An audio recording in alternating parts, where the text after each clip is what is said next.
अपने फतवों की वजह से अक्सर चर्चा में रहने वाला देवबंद एक बार फिर से सुर्खियों में है, जहां दारुल उलूम, जिसे देश की सबसे बड़ी इस्लामिक संस्था भी कहा जाता है, उसने गज़वाए हिंद को मान्यता देने वाला एक फतवा जारी कर दिया।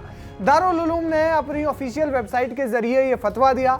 इस मामले में अब देश की राजनीति भी खूब गर्मा गई है। बीजेपी ने भी इस पर ट्वीट किया है, अपनी राय सामने रखी है। लेकिन सवाल यह है कि दारुल उलूम ने ऐसा किया क्यों?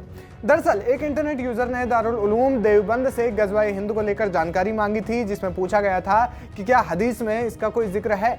इसके जवाब में देवबंद ने एक किताब सुन्नन अल नसाई का हवाला देते हुए कहा कि इस किताब में गज़वाए हिंद का पूरा चैप्टर है। फतवे में कहा गया है कि पैगंबर मोहम्मद के करीबी रहे हजरत अबू हुरैरा ने एक हदीस सुनाई थी। इसमें उन्होंने गज़वाए हिंद पर कहा, मैं लड़ूंगा और अपनी सभी संपदा को कुर्बान कर दूंगा, मर गया तो महाबलिदानी कहलाऊंगा और जिंदा रहा तो गाजी कहलाऊंगा। यानी कि इसमें गज़वाए हिंद को इस्लामिक दृष्टिकोण से वैध बताते हुए महिमा मंडित किया गया है। अब राष्ट्रीय बाल संरक्षण आयोग यानी एनसीपीसीआर ने इस फतवे को देश विरोधी फतवा बताते हुए सहारनपुर डीएम और एसएसपी से एफआईआर दर्ज कराने की बात कही है। इस मामले में बीजेपी अब दारुल उलूम को लेकर खासी आक्रामक हो गई है। बीजेपी के तमाम प्रवक्ताओं ने इस मामले में एक्स पर पोस्ट किया है। बीजेपी ने कहा कि भारत का तालिबानीकरण कभी भी स्वीकार नहीं किया जा सकता। बीजेपी के राष्ट्रीय प्रवक्ता प्रेम शुक्ला ने दारुल उलूम देवबंद के फतवे को भारतीय संविधान विरोधी